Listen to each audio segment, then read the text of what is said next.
Well, maybe you've heard the old saying that women marry men hoping they will change and men marry women hoping they will not. Well, in my marriage, the husband hoping the woman won't change is probably what happened in our situation, because shortly after we married, I became a Christian.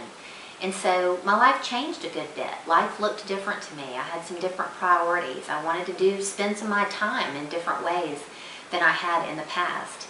And I remember kind of coming to a point where I was afraid. I was worried about how my husband was going to perceive me. Was he still going to love me? Was he even going to like me? Because I was such a different person than I had been before.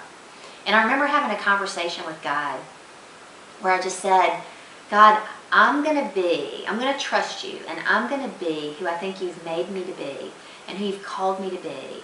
And I'm going to leave to you the outcome of how my husband feels about me, up to you. I'm just going to trust you with that relationship, that I'm going to be who you're asking me to be in my home. And I'm going to believe you, God. I'm going to trust you that you can handle how my husband feels about me. And it seems like a marriage example, but you know what? It's really an example that fits for all of our lives, because oftentimes God asks us to be somebody, and He creates us a certain way, and we're afraid to do it because we fear rejection. You know, He puts relationships or people in our lives that we can significantly impact if we will just share maybe a biblical truth that we know. Maybe we'll just really live our lives before Him and won't keep it a secret the way we maybe live out some of our Christian faith. And God wants to use that as an example to someone else. But it's risky because we're afraid of rejection. We're afraid someone might think we're a Jesus freak, or we're too concerned about our religion, or maybe we should just keep that at home or keep it to ourselves. But that's not what God wants. God wants us to share it. And in Matthew 10, He's sending out the disciples into a rough situation of rejection. He's got great big plans for them. He gathers them together and tells them to go out on this mission, and He wants them to heal people and do all kinds of great things. But He says it's going to be tough. You are going to face rejection. And He says, but I want you to go out, heal people, and I want you to tell them what gets whispered in your ears. The verses said, what's whispered in your ear, I want you to shout from the rooftops. And that's kind of a neat analogy when you learn that at that time period, a rabbi might have a student that he would whisper in the student's ear in the Jewish community, and then that student would speak verbally out loud what just got whispered in his ear as a means of instruction, as a way to learn. And so it's like Jesus is saying, what you hear me say, what's whispered in your ear, what's whispered in your heart from God, I want you to share that with other people. And that's what God wants from us as well. But He tells the disciples they're going out like sheep among wolves, which is pretty tough stuff, because sheep are stupid and sheep are helpless and they need some protection. And wolves basically want to eat them, which is not a good thing. So that's what He's saying, they're getting sent out like sheep among wolves. So He's saying this is going to be tough. But He says you don't have to be afraid. And I love the reason He gives for why they do not have to be afraid. He says that God knows every sparrow that falls to the ground, that 2 sparrows are worth less than a penny. And He says, but you are worth more than many sparrows. That is an awesome, awesome thing. And then He goes on to say, God knows how many hairs are on your head. And I don't know about you, but the older I get, the more hair I lose every time I take a shower. So the idea that God actually can keep up with the number of hairs on my head is a crazy thought.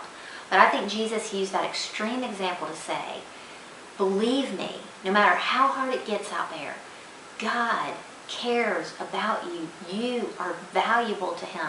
No matter what's going on around you, you are valuable to God. So He sends them out and He says they can trust Him. And that's what He does in our lives as well. Whatever situations we face, He's sending us out and He says we can trust Him. We can take the risks on His behalf.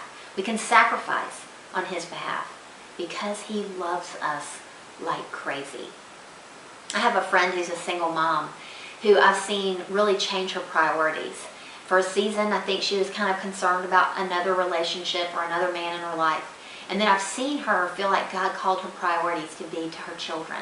And she's had to take a second job and she works so hard for them. And it's a sacrifice. It really is.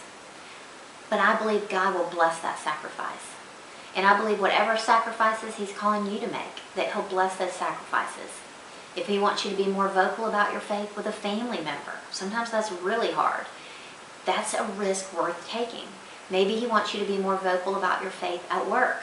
And maybe it's an action He wants you to take. Maybe He wants you to do something, take on a volunteer commitment that you're afraid you don't have enough time for and you feel like it's going to be a big sacrifice. God says, if you'll take up your cross on my behalf, you will find true life. And I think that cross just means the sacrifices that we make for Jesus. He's saying, if you'll make these sacrifices, if you'll take these risks, and if you'll share me with other people in whatever way I'm asking you to do that, then that's where you're going to find the meaningful, significant life that you really want to live. So just encourage you, because you know what? I don't want to live with regrets. I don't want to look back and say, I wasn't the person God made me to be in that season of life. I was off the path God had for me. I don't want to be there, and you don't want to be there either. So I just encourage you, just think about your life right now. Are you on the path where God wants you to be?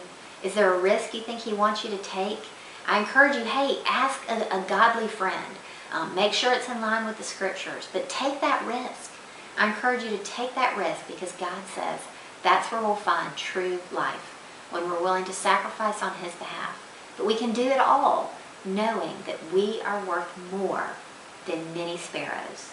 You are very valuable to God, and that's great news. So I hope you'll share, maybe if there's a risk God's calling you to take, in the comment sections. I hope you'll at least write it in your notebook. Something about writing it down just sometimes makes me feel really accountable to something. If I'll write down that, hey, this is what I thought in that moment God wanted me to do. So I encourage you to take a few minutes and do that right now. Write it down or tell a friend so someone can hold you accountable, because you are worth more than many sparrows. Take that risk on God's behalf.